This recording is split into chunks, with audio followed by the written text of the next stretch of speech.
ప్రపంచ వైద్య చరిత్రలోనే అద్భుతం నియోకేర్ హోమియోపతి. ఎలాంటి అనారోగ్య సమస్యలకైనా 100% ట్రీట్మెంట్ గ్యారంటీ. నమస్తే, నేను Keshav. Welcome to Suman TV. ఆంధ్రప్రదేశ్లో మరో కార్ల ఫ్యాక్టరీ రాబోతుందా? గతంలో ఇసుజు, ఆ తర్వాత కియా కార్లు, మధ్యలో వోక్స్ వ్యాగన్ గురించి చర్చ జరిగినా కానీ అది అందని ద్రాక్ష అయింది. ఇప్పుడు మరో కొత్త కార్ల ఫ్యాక్టరీని తీసుకురావడం కోసం చంద్రబాబు నాయుడు ప్రభుత్వం కసరత్తు ప్రారంభించిందా అంటే దీనికి అవురనే సమాధానం వస్తుంది. ఆ కార్ల ఫ్యాక్టరీ ఏంటి, అసలు దాని కథ ఏంటో తెలుసుకునేటువంటి ప్రయత్నం చేద్దాం. చంద్రబాబు నాయుడు ఆంధ్రప్రదేశ్ ముఖ్యమంత్రిగా బాధ్యతలు స్వీకరించిన వెంటనే పారిశ్రామిక విధానంలో మార్పు తీసుకొచ్చేటువంటి క్రమంలో గతంలో ఏ విధంగా అయితే తన ప్రభుత్వ హయాంలో ఆయన పనిచేసినటువంటి సందర్భంలో భారీ పరిశ్రమల కోసం ప్రయత్నించారో అదే తరహాలో ఇప్పుడు మళ్ళీ తన తెలివితేటలకి రిలేషన్స్కి పదును పెట్టి కార్ల ఫ్యాక్టరీలు తీసుకొచ్చేటువంటి ప్రయత్నం, మరో కార్ల ఫ్యాక్టరీని తీసుకొచ్చేటువంటి ప్రయత్నం చేస్తున్నారు. చంద్రబాబు నాయుడు ఒక అంశాన్ని ట్వీట్ చేశారు. బీపీసీఎల్ ప్రాజెక్టుకి సంబంధించి చర్చలు జరుగుతున్నటువంటి తరుణంలో మరో భారీ శుభవార్తని ఏపీ ప్రజలకి వినిపించే ప్రయత్నం ఏపీ సర్కార్ చేస్తుంది. ఇక్కడ పాయింట్స్ చూస్తే కనుక had and engaging discussion with the CEO of VinFast. VinFast అనేది ఒక ఎలక్ట్రానిక్ కార్ల కంపెనీ, ఎలక్ట్రిక్ కార్ల సంస్థ. ఇది CEO of VinFast mister Pham Sanh Chau, ఆయనతో మీటింగ్ జరిగింది. వాళ్ళ టీంతో చంద్రబాబు నాయుడు భేటీ జరిగింది. VinFast is a leading automobile conglomerate from Vietnam దేశానికి సంబంధించినటువంటి ఆటోమొబైల్ సంస్థ.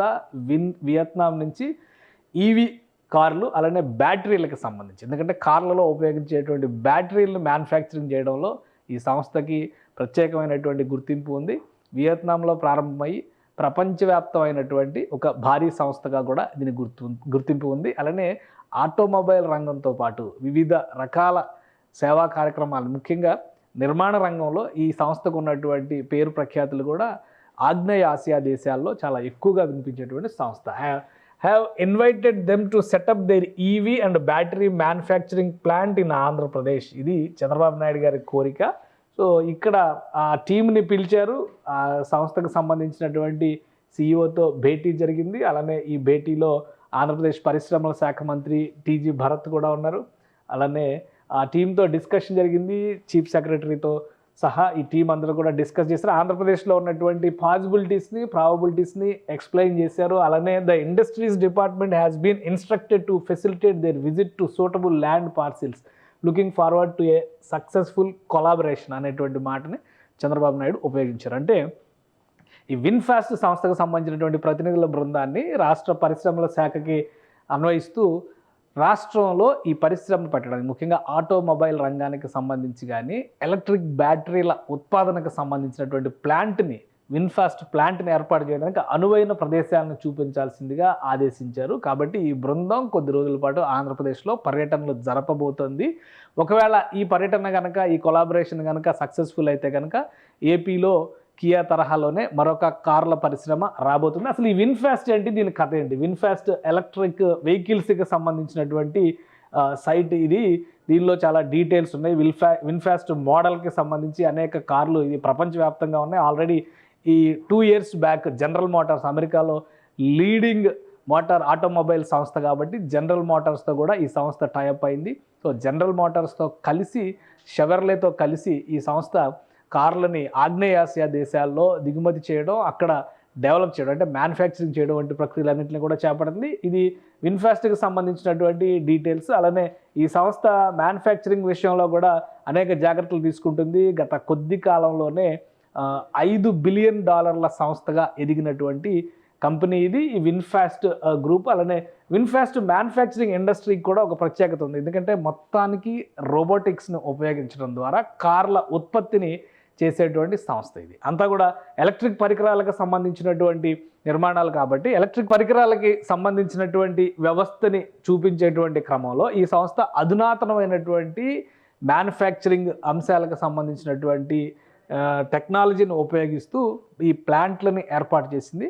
సో అందుకనే అనతి కాలంలోనే 2017లో ప్రారంభమైనటువంటి ఈ సంస్థ అనతి కాలంలోనే ఆగ్నేయాసియా దేశాల్లో అతిపెద్ద సంస్థగా పేరు ప్రఖ్యాతులు సాధించింది. అదే క్రమంలో మార్కెట్ను కూడా క్యాప్చర్ చేయగలిగింది విన్ఫాస్ట్కి సంబంధించినటువంటి కార్ మోడల్స్. అలానే ఇప్పుడు ఈ బ్రాండ్ని విశ్వవ్యాప్తం చేసేటువంటి క్రమంలో గ్లోబల్ ఫుట్ ప్రింట్ అనేటువంటి పేరుతో ఆల్రెడీ మనం చూస్తున్నాం. సో ఈ బ్రాండ్ మొత్తాన్ని కూడా ప్రపంచవ్యాప్తంగా విస్తరించేటువంటి ప్రయత్నాల్ని ఈ విన్ఫాస్ట్ సంస్థ చేస్తుంది.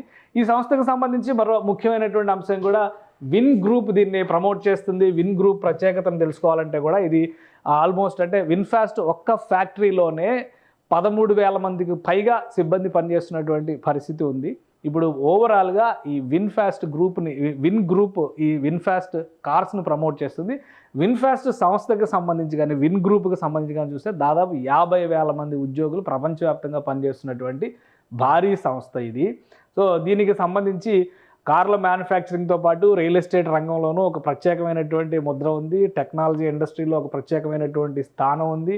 అదేవిధంగా ఆగ్నేయాసియా దేశాల్లో సోషల్ ఎంటర్ప్రైజింగ్ విషయంలో కూడా ఈ సంస్థకు ప్రత్యేకత ఉంది.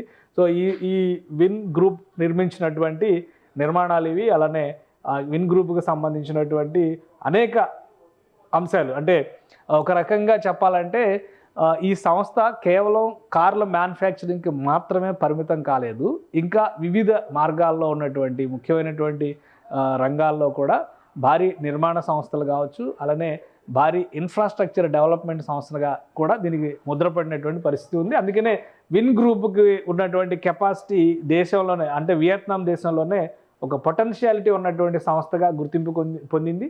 సో ఈ అంశాలను దృష్టిలో పెట్టుకునే చంద్రబాబు నాయుడు టీమ్ ఈ విన్ఫాస్ట్ టెక్నాలజీస్ని విన్ఫాస్ట్ కంపెనీని ఆంధ్రప్రదేశ్కి ఆహ్వానించింది. ఎందుకంటే ప్రస్తుతం గ్లోబల్ ప్రింట్ కోసం ఈ సంస్థ ప్రయత్నాలు చేస్తుంది కాబట్టి దాన్ని దృష్టిలో పెట్టుకుని ఏపీ సర్కార్ ఆంధ్రప్రదేశ్లో ప్లాంట్ల ఏర్పాటుకు అనువైనటువంటి ప్రదేశాలని చూపించేటువంటి ప్రయత్నం చేస్తుంది. ఒకవేళ ఈ కొలాబరేషన్ కనుక సక్సెస్ అయితే అతి త్వరలో మరొక కియా మోటార్స్ తరహాలో భారీ పరిశ్రమ ఆంధ్రప్రదేశ్కి వచ్చేటువంటి అవకాశం ఉంటుంది. ప్రైవేట్ రంగంలో ఉపాధి మార్గం కూడా విస్తృతంగా పెరిగేటువంటి అవకాశం ఉంటుంది. ఎందుకంటే కియా మోటార్స్తోనే మొదటి దశలోనే 10,000 కోట్ల రూపాయల ఇన్వెస్ట్మెంట్స్ వచ్చినటువంటి పరిస్థితి. దానికి తగ్గట్టుగా ఉపాధి మార్గాలు కూడా పెరిగినాయి. ప్రత్యేకంగా అనంతపురంలో ఈ భూములు కేటాయించినటువంటి ప్రదేశంలో కియా మోటార్స్ ప్లాంట్ ఏర్పాటు చేసినటువంటి ప్రదేశంలో ఒక భారీ టౌన్షిప్ నిర్మాణం అయినటువంటి పరిస్థితి ఉంది. సో ఇదే సంకల్పంతో ఆంధ్రప్రదేశ్ ప్రభుత్వం మరొక కొత్త సంస్థని ఆహ్వానించింది.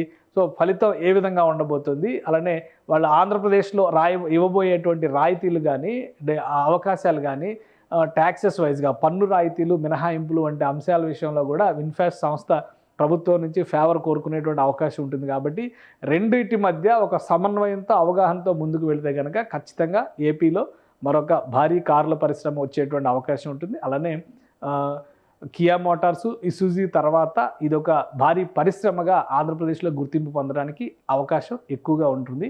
సో చంద్రబాబు నాయుడు ప్రత్యేకంగా భారీ పరిశ్రమల శాఖ మంత్రి టీజీ భరత్కి ఇన్స్ట్రక్షన్స్ ఇచ్చినట్టుగా తెలుస్తుంది. మ్యానుఫ్యాక్చరింగ్ హబ్గా రాయలసీమను మార్చాలని చెప్పని ప్రయత్నిస్తున్నటువంటి తరుణంలో అనువైనటువంటి ప్రదేశాలని చూపించాల్సిందిగా సూచించినట్టుగా ఆయనే ట్వీట్ చేశారు. కాబట్టి అనువైనటువంటి ప్రదేశం ఏది కాబోతోంది, ఆంధ్రప్రదేశ్లో ఏ జిల్లాని విన్ఫాస్ట్ ఎంచుకునేటువంటి అవకాశం ఉంది అనేది ఇప్పుడు ఆసక్తికరంగా మారుతుంది. ఒకవేళ రెండు ప్రభుత్వాల మధ్య అగ్రిమెంట్ అయితే మరో భారీ పరిశ్రమ ఆంధ్రప్రదేశ్కి వచ్చినట్టుగానే భావించవచ్చు. సుమన్ టీవీలో మీ పర్సనల్ అండ్ బిజినెస్ ప్రమోషన్స్ కోసం కింది నెంబర్కి కాంటాక్ట్ చేయండి.